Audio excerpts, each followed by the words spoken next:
Hello guys, कैसे हैं?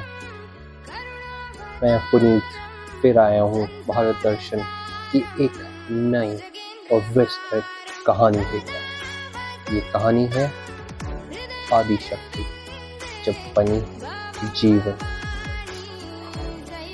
तो चलिए जानते हैं क्या नया था उसमें। तो शुरू करते हैं। बहुत प्राचीन काल की बात है, जब इस ब्रह्मांड में सिर्फ शून्य था। न धरती, न आकाश, न समय, सिर्फ एक तत्व था। परम पुरुष और परम शक्ति एक साथ एक रूप में। वेदों में कहा गया है, एकम एवं अद्वितीयम्, एक ही सत्य है, कोई दूसरा नहीं। उस एक सत्य से ही पुरुष और प्रकृति निर्गति हुए। पुरुष बने चेतन शक्ति और प्रकृति बनी स्त्री ऊर्जा आदि शक्ति।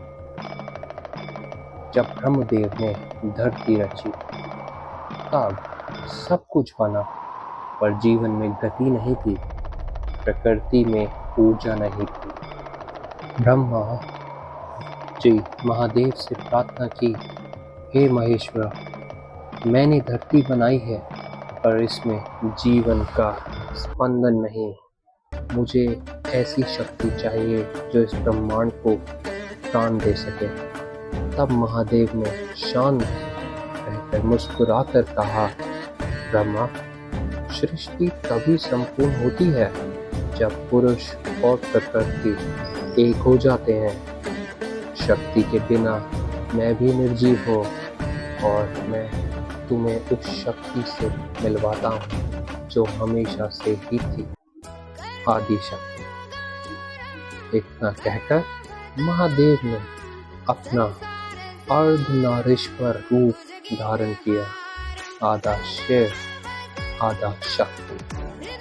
पुराणों में लिखा गया है, शिवा शक्ति युक्ता यदि भवति शक्ता प्रभुवितम न चेद्वम देवो न खालु कुशाला स्पंदितम अपि।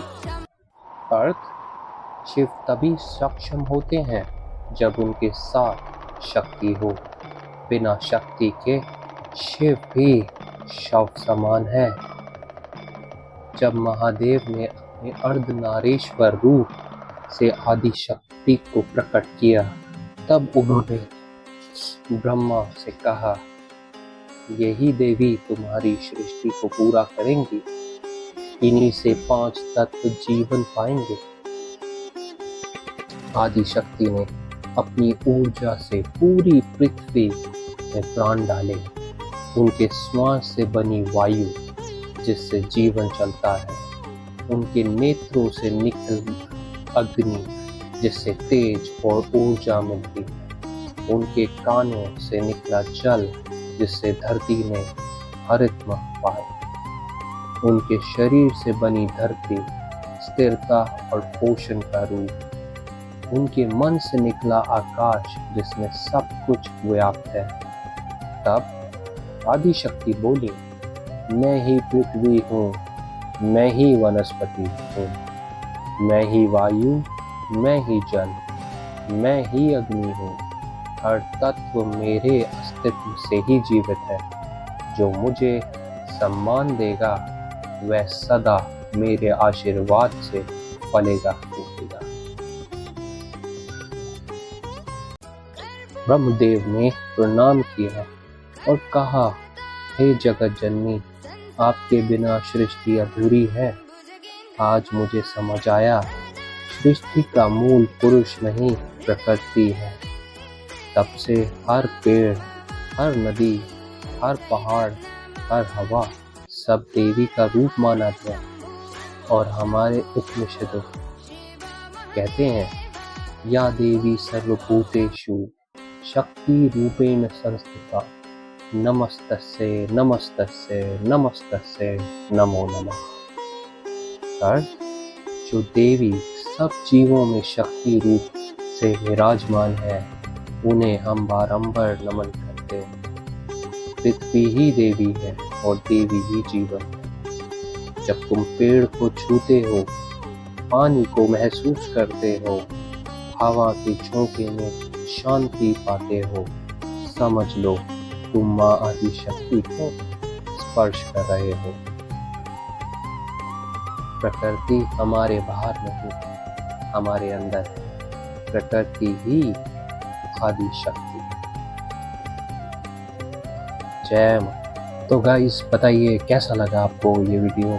छोटी सी मेहनत कोशिश की गई जिसमें आपको बताया मैंने कि प्रकृति आदि शक्ति ही है और दूसरी कोई नहीं।